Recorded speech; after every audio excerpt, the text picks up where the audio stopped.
doomed! You's the one brought soured wine. Curse is your fault as much as mine. What are you doing here? What? The sun flying from the moon? We're making offerings to the All-God, clearly. You too can seek his aid. That's if you got fitting offerings.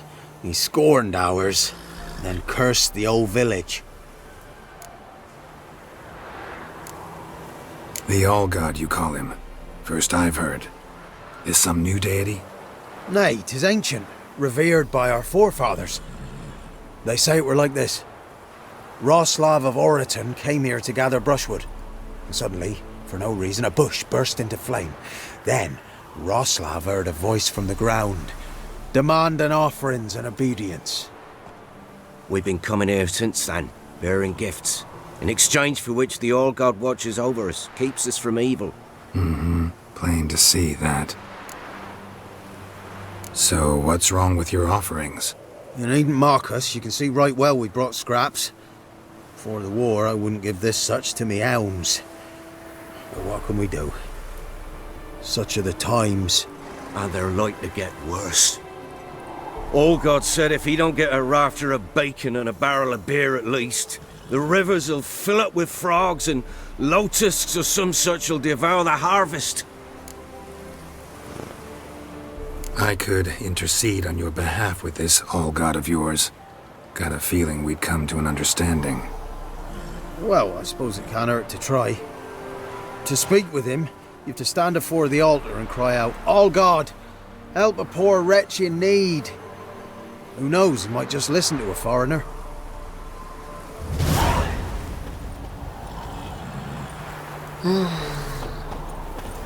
Oh, All-God, help a poor wretch in need. Pretty please. How dare you disturb my divine rest, mortal? I dare disturb it because I want your divine self to lift the, curse you cast. Those peasants really don't have.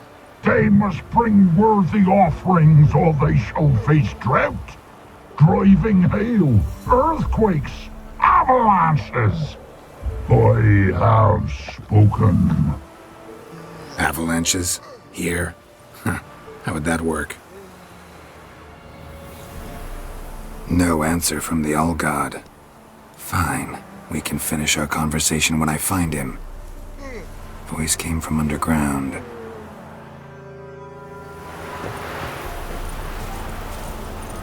Someone placed an illusion here.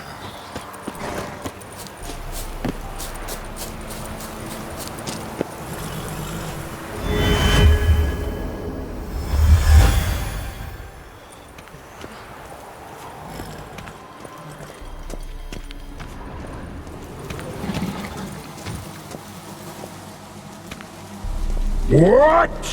Who dares disturb my divine being? Geralt of Rivia. Pleasure. Expected the All-God to be corporeal in form, but never thought he'd be corpulent. Fattened up nicely at those peasants' expense. Expense? Expense? Not a word about the help I give in return. Blessings, absolutions, enlightened advice. Believe me, these folks need all of it. I'd watch over them still if they fulfilled their end. But lately they offer these pathetic scraps. That they steal from the mouths of their children, and to make matters worse, you cast a curse on them. And I'll not lift it till they bring me worthy offerings. I'm to settle for curds and whey? Not a chance. And you can tell them that.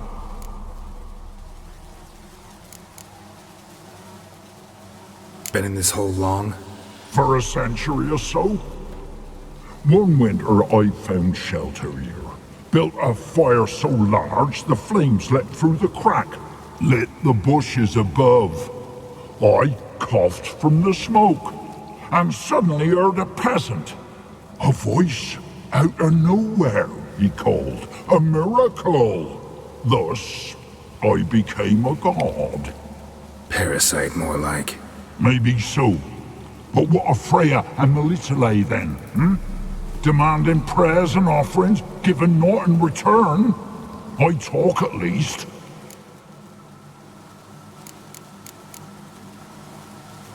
Listen here, lard ass. You're gonna be satisfied with what you get, or I'll feed you to the ravens. Plowing reformers. No, fine. I'll sup more modestly. But just till the end of the war, not one day longer.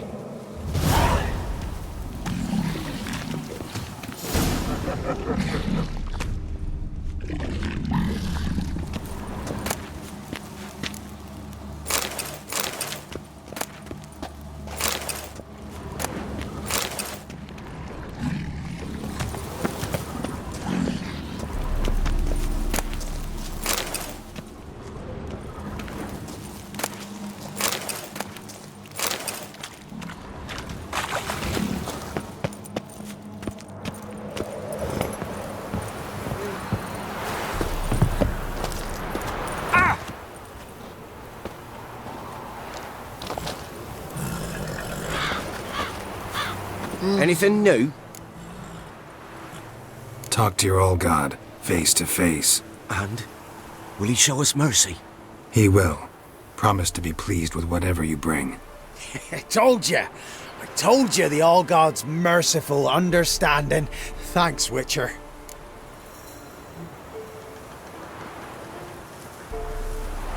Oh, one last thing. Did you know there's a crypt beneath this hill? Might want to take a look sometime. Architecture's fascinating.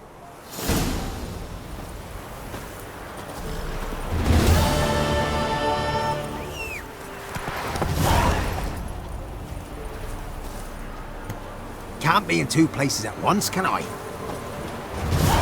G'day.